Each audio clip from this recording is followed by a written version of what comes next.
Morning world, it's Sunday, it's the 10th of April 2022, it's about, 9:30 in the morning UK time. It's Sunday sermon, I haven't done one for a long time. 6 billion years ago, that's 6 followed by 10 zeros, a few slightly heavier than gas atoms and molecules began to sort of coalesce around each other and started forming matter. These became rocks over a few million years. And then gradually they attracted heavier protons, electrons, neutrons, atoms, molecules, and gradually they formed into something solid which became planet Earth. 4 billion years ago, things had stabilised down and the first signs of acid rain, water rain began to form, the landscape began to be formed. 3 million years ago, homeostasis had happened, the amount of oxygen in the air, the amount of water, salt in the water had reached a stable level, and the first fungi and the first mosses began to appear. 2 billion years ago, the first creatures from a sea began to crawl onto the land. 1 billion years ago, the first hominids were beginning to form, and the first sign of these hominids beginning to stand up instead of crawling on their hands and knees, and they began to stand up straight and walk on two legs. They looked at the stars and they went, oh my God, what's all that? What's those moving lights? That was 1 billion years ago. 1 followed by 10 zeros. In the time between then and relatively recently, we have no idea what happened. Contemporary history informs us that civilization as we know it started somewhere around 4,600, 4,800 BC. That's nearly 7,000 years ago. In the Mesopotamian triangle between the Tigris and the Euphrates with the Sumerian culture. That is approximately 1/millionth of the time that since the Earth's been formed. These people have formed an alphabet which we still can't decipher.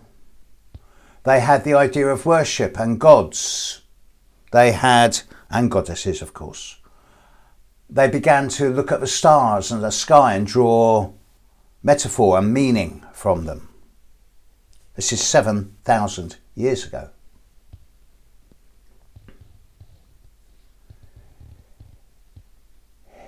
In that time, in the last 7,000 years, there's been constant warfare as we humans have constantly fought each other, normally for land, resources, or in the name of false gods. We've always been war, always. We've always sought to have domination, power and control over our neighbours, whether that's in our personal relationships, our national or international relationships. There's also, of course, been a lot of growth in areas around art, music, compassion, kindness, the positive sides of humans. But what's different is that humans have been, as far as history tells us at least, humans have been civilized for 1/millionth of the time that the Earth has been formed. Just 1/millionth, that's all.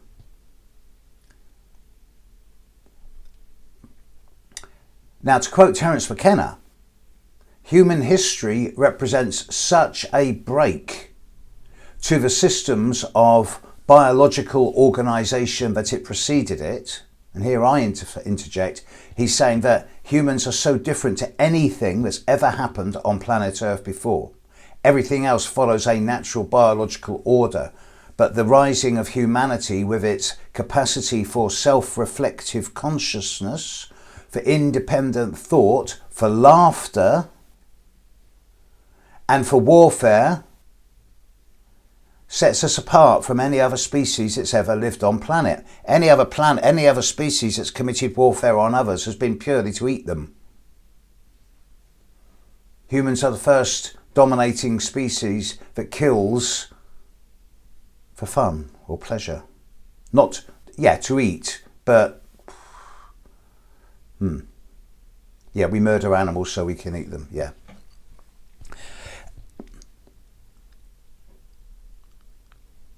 So it seems to go back to McKenna. He says that human history represents such a radical break to the systems of biological organisation that preceded it, that it must be some type of organism that's responding to some type of dwell point or magnet that lies ahead in the temporal dimensions in the future, that's pulling us forward in a state of gradually accelerating evolution.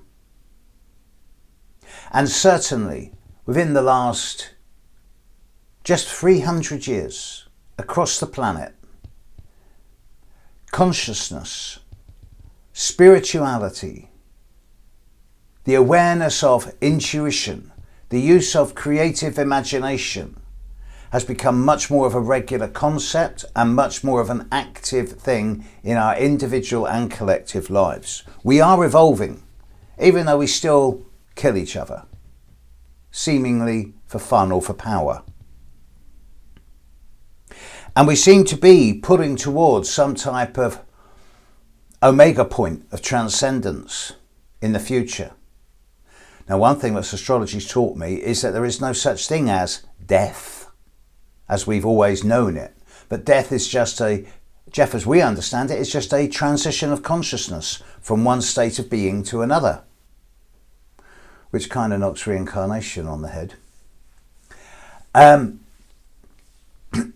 that when we die, we just go to a different type of dimension, a fifth dimension, a 11th dimension, whatever the more we try and put names on it, the more we lose it.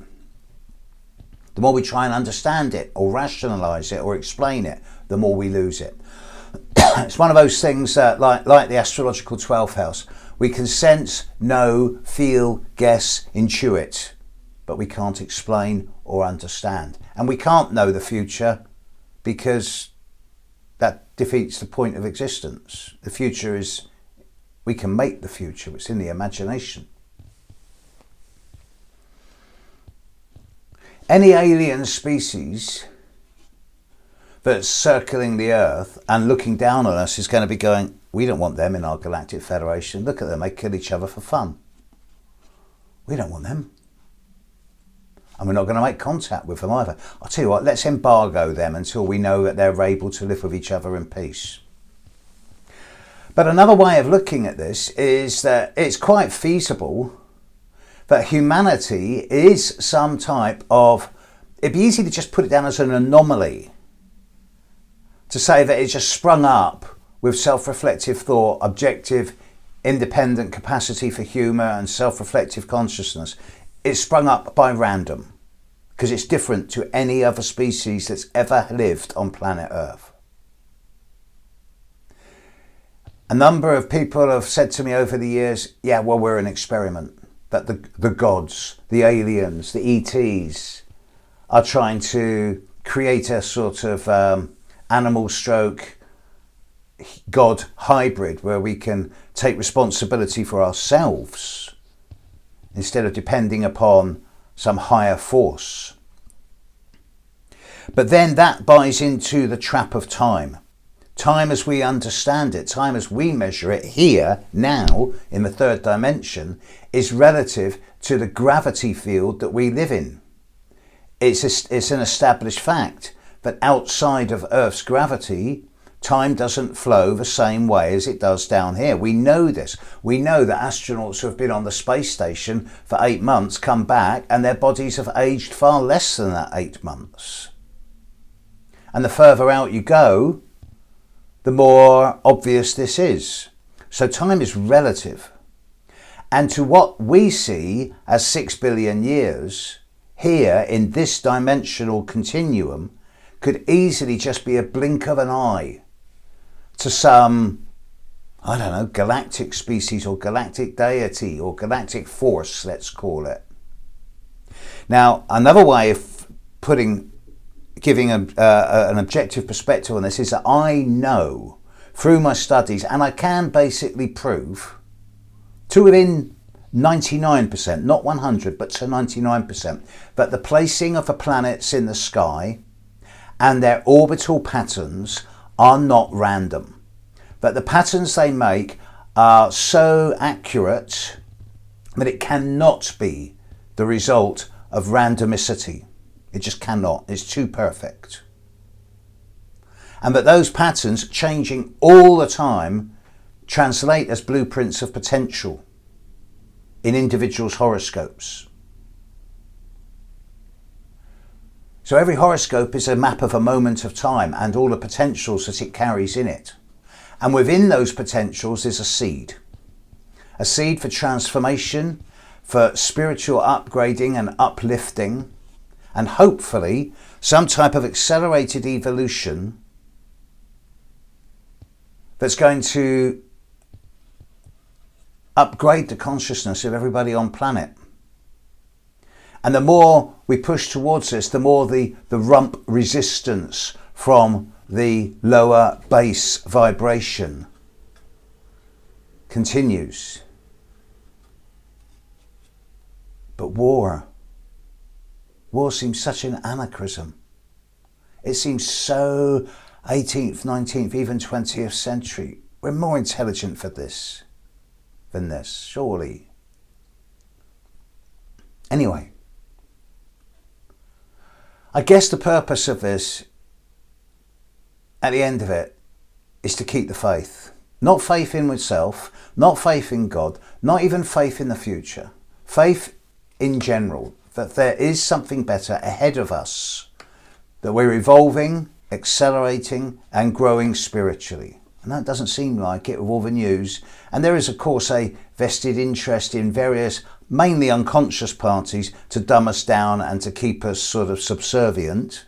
But individually, we all know that our intuition, our consciousness, and our capacity for kindness and love is growing. Long may it continue. Catch you later, world. Bye.